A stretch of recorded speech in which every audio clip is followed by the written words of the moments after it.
કાગળ પર ઘસી ચંદન કરું છું, બે ગઝલ બે ગીતના પુષ્પો ચઢાવી માતૃભાષાને પ્રથમ વંદન કરું છું. મિત્રો, કાલે 21 ફેબ્રુઆરી એટલે કે માતૃભાષા દિવસ હતો. આ દિવસ નિમિત્તે અનેક શાળાઓ, મહાશાળાઓ અને કોલેજોમાં આ દિવસની ઉજવણી કરવામાં આવી હશે. પરંતુ શું આપણે બધા ખરા અર્થમાં આ માતૃભાષા દિવસ ઉજવી રહ્યા છીએ? આપણે ક્યાંક ને ક્યાંક માતૃભાષાને ભૂલી રહ્યા છીએ અને તેનો અનાદર કરી રહ્યા છીએ, અને એ પણ સૌથી વધુ તો શિક્ષણ ક્ષેત્રમાં જ. ચાલો થોડું સારી રીતે સમજીએ. કેળવણી અથવા શિક્ષણનું માધ્યમ શું હોવું જોઈએ? 6 જૂન આવે એટલે વાલીઓના મનમાં એક વિચિત્ર પ્રશ્ન ઉદ્ભવતો હોય છે કે બાળકને કેળવણી એની વારસાગત માતૃભાષામાં આપવી જોઈએ કે પછી અન્ય કોઈ ભાષામાં? માતૃભાષા એટલે કે બાળકને મા દ્વારા વારસામાં મળેલી ભાષા, ઘરમાં બોલાતી ભાષા એ બાળકની માતૃભાષા હોય છે. બાળકને માતૃભાષામાં વિચારો વ્યક્ત કરવાનું ખૂબ જ સરળ પડે છે. આથી પ્રાથમિક અને માધ્યમિક શિક્ષણ માતૃભાષામાં આપવું ઇષ્ટ ગણાય છે. મિત્રો, આપણે ભલે કોઈ પણ ભાષા શીખીએ પરંતુ આપણી માતૃભાષાને ક્યારેય ન ભૂલવી જોઈએ. બાળક ભલે કોઈ પણ માધ્યમમાં ભણે પરંતુ તેની પ્રથમ ભાષા તો માતૃભાષા જ રહે છે. તે ભલે બીજી ભાષાઓ શીખે, તેમાં તજજ્ઞ બને, પરંતુ માતૃભાષાનું સ્થાન અન્ય કોઈ ભાષા લઈ શકતી નથી. ગીતાંજલિ કાવ્ય સંગ્રહ માટે નોબેલ પ્રાઇઝ પ્રાપ્ત કરનાર રવિન્દ્રનાથ ટાગોર અને અર્થશાસ્ત્ર માટે નોબેલ પુરસ્કાર પ્રાપ્ત કરનાર અમર્ત્ય સેન માતૃભાષા બંગાળીમાં ભણ્યા હતા. કે નરસિંહ, કલાપી, મુનશી, મેઘાણી ને ત્રિપાઠી સૌએ કર્યું સંવર્ધન એ માતૃભાષા મારી. આપણા રાષ્ટ્રપિતા મહાત્મા ગાંધીજી પોરબંદરની શાળામાં ગુજરાતી ભણ્યા હતા. તેમણે લખ્યું છે કે માતાના ધાવણ સાથે જે મધુર શબ્દો અને જે સંસ્કાર મળે છે તેની અને શાળાની વચ્ચે જે અનુસંધાન હોવું જોઈએ તે પરભાષા મારફત કેળવણી લેવામાં તૂટે છે. આપણે માતૃભાષાનો જે અનાદર કરી રહ્યા છીએ તેનું ભારે પ્રાયશ્ચિત આપણે કરવું પડશે. જે દેશ પોતાની ભાષાનું સન્માન નથી કરતો તે દેશનું કોઈ ભવિષ્ય નથી. મને એ નથી સમજાતું કે શું ગુજરાતી માધ્યમમાં ભણતું બાળક પોતાની પ્રગતિ નથી સાધી શકતું, કે શું તે પોતાનું ભવિષ્ય ઉજ્જવળ બનાવવામાં નિષ્ફળ જાય છે?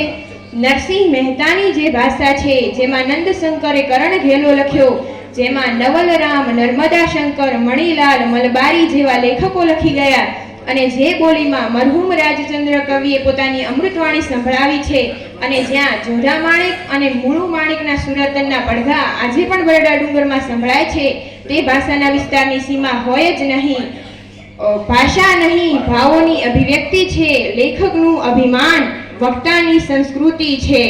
ઉઠે છે મારી પાટીમાં ગુજરાતીનો કક્કો, ધૂળ ઢેફા અને ઢગલાનો મલક મારો સાચો.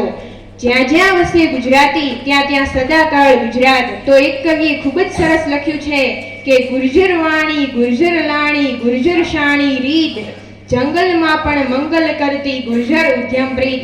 તો નેલ્સન મંડેલા પણ કહે છે કે જો કોઈ માણસને તમે સમજે એવી ભાષામાં કહો તો એ તેના મસ્તક સુધી જાય છે, પરંતુ જો તમે તેને એની માતૃભાષામાં કહો તો એના હૃદય સુધી પહોંચે છે. કે નરસિંહ મીરાના પદોમાં સ્વયં કૃષ્ણને રંગતી, જીજાબાઈના મુખેથી સ્વાભિમાનના બીજ રોપતી, હા એ મારી માતૃભાષા ગુજરાતી. મારી માતૃભાષા ગમે તેટલી અધૂરી હોય તોય હું માની છાતીએથી અળગો ન થાવ તેમ માતૃભાષાથી પણ ન થાવ. મારા જીવનને ઘડનારું દૂધ મને તેના સિવાય બીજે ક્યાંય નહીં મળે. અહીં ગાંધીજી માતૃભાષાને જીવન ઘડતર માટેનું અગત્યનું પરિબળ ગણે છે.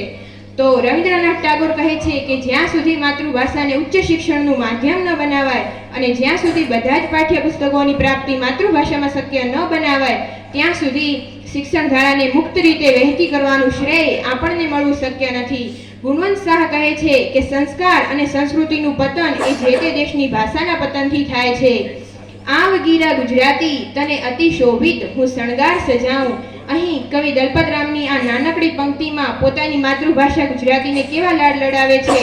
તો સાથે સાથે રઈસ મણિયારને પણ યાદ કરી લઈએ કે મેં તારા નામનો ટહુકો અહીં છાતીમાં રાખ્યો છે, ભૂંસાવા ક્યાં દીધો છે કક્કો હજુ પાટીમાં રાખ્યો છે. મલક કંઈ કેટલાય ખૂંધ્યા બધાની ધૂળ ચોટી પણ હજુએ મારો ધબકારો મેં ગુજરાતીમાં રાખ્યો છે. અને વિદેશમાંથી આવતા કોઈને ગુજરાતી ન સમજાય એમને કવિ ખલીલ ધનતેજવી જવાબ આપે છે કે વાત મારી જેને સમજાતી નથી એ ગમે તે હોય પણ ગુજરાતી નથી. જ્યાં હરિદ્વાર ગોસ્વામી કહે છે કે દૂધ નહીં તો પાણી દે, કા ડોલ મને કાણી દે, તગતગતી તલવારો દે, યા ગુજરાતી વાણી દે. અને જાણીતા કવિ વિનોદ જોશીની એક પંક્તિ, હું ને મારી ભાષા બંને ગુજરાતી, એ જ વાતથી ગજગજ ફૂલે છાતી. ગુજરાતી રાણી વાણીના વકીલ એવું કહેનાર કવિ દલપતરામની ગુજરાતી ભાષા એમ કઈ થોડીને લુપ્ત થાય. અને ગુજરાતી સાહિત્યનું સર્વોચ્ચ નામ ઉમાશંકર જોશી, આજના દિવસે તેમને કેવી રીતે ભૂલાય. તેમની પ્રસિદ્ધ પંક્તિ, સદા સૌમ્યસી વૈભવે ઉભરાતી, મળી માતૃભાષા મને ગુજરાતી. મિત્રો, જે ભાષા આપણો શણગાર બની શકે છે તેમના ગુજરાતમાં જ ગુજરાતી રહેશે કે કેમ તેવો ભય લાગે છે.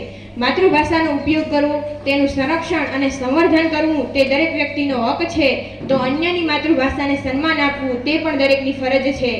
અંતે બાળકને કેળવણી તો એની માતૃભાષામાં જ મળવી જોઈએ. આશા રાખું છું કે બધાને સાંભળવું ગમ્યું હશે. આભાર.